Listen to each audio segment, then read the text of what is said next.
În acest video, site-ul Pescar Mehedințean vă prezintă două modalități de legare a nodului pentru cârlige cu paletă. Prima versiune pe care am mai prezentat-o într-un video anterior este foarte simplu de realizat. Faceți o buclă mare, așa cum vedeți aici. Prindeți apoi împreună cârligul ținându-l de paletă și cu cele două fire, asta însemnând capătul ăsta scurt și bucla, le prindeți așa cu mâna dreaptă, după care băgați mâna în buclă și începeți să înfășurați spire. Deci rotiți ca să vă vină ușor, treceți odată, rotiți apoi bucla într-o poziție care să vă convină, să treceți ușor și a doua oară. Și tot așa, răsuciți cam un sfert de tură, treceți peste tije și peste firul scurt de acolo, răsuciți un sfert de tură, treceți peste tije și tot așa. În permanență să țineți bucla ușor tensionată ca să nu se răsucească aiurea și să nu eliberați, pentru că odată dacă dați drumul sau nu țineți în un deget sau mai multe și vă scapă, se răsucește aiurea și atunci o să fiți nevoiți să refaceți nodul. Se dau între 7 și 9 spire, da? Deci răsucim un sfert de tură, trecem peste... Mișcarea e foarte simplă, o să devină așa un automatism cu timpul. Haide că tot vă povestesc că ce și cum și scăpă chiar mie. Ok.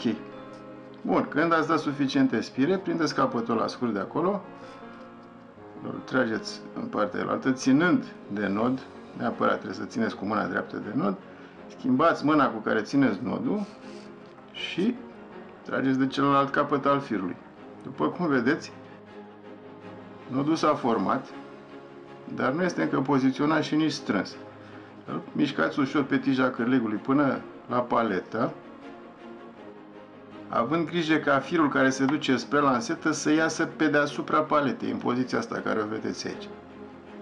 E foarte simplu. După aia umeziți, strângeți. Așa, apropo de strâns, pot să vă spun că e bine să strângeți alternativ, când dintr-un capăt, când dintr-altul, nu de amândouă dată și dacă faceți și să folosiți mucituri scurte. Așa. Tăiem excesul de fir și ăsta este nodul nostru, prima variantă. A doua variantă, pe care o să vă prezint în 2 secunde, cea a doua variantă. Faceți practic același nod.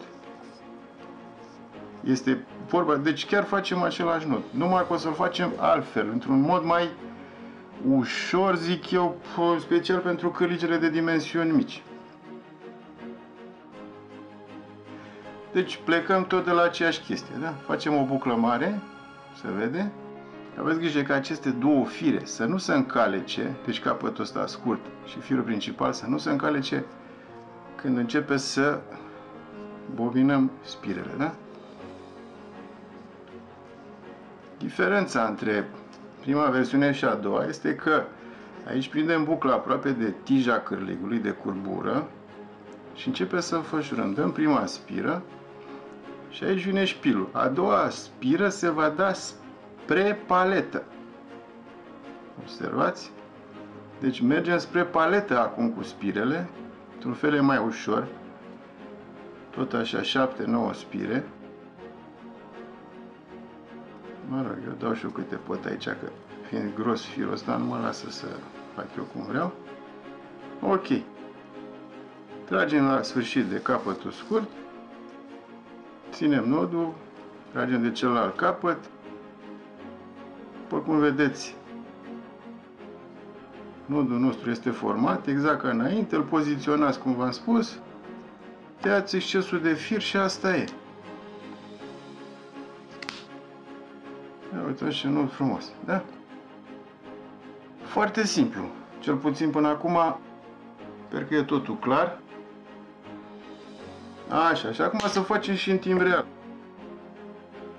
Am o bucată de ață aici. Și un cârlig obișnuit.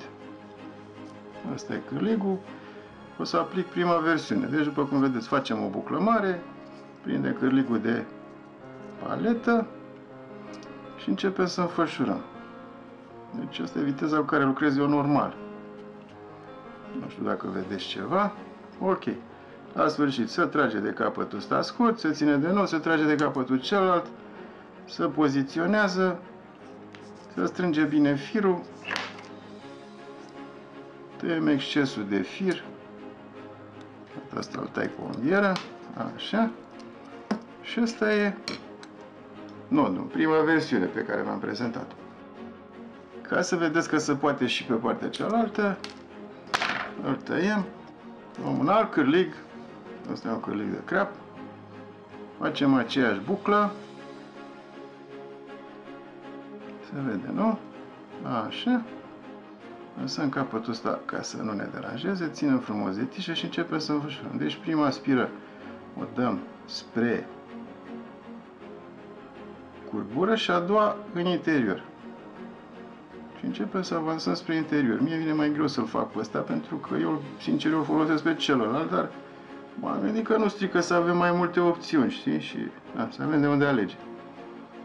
Ok, am făcut chestia asta, la fel, ținem de nod, hop. Întindem firul, ținând de nod și de un capăt și de celălalt. După cum se vede, nodul nostru s-a format. Și apropo, deci nodul pentru cârlige cu paletă poate fi folosit și la cârlige cu ochet, după cum bine se vede. E o problemă asta. Mai am niște fir de pe rolă. Singura șmecherie aici este că la final treceți capătul prin ochet dinspre interior spre exterior. Așa, poziționați bine nodul acolo unde vă trebuie lângă ochet. Strângeți aplicând șocuri mici și din stânga și din dreapta. Uitați ce nod zdravăn. Bineînțeles, tăiem excesul de fir. Și asta e. Vă dorim fir întins, vizitați site-ul Pescar Mehedințean și nu uitați să vă abonați.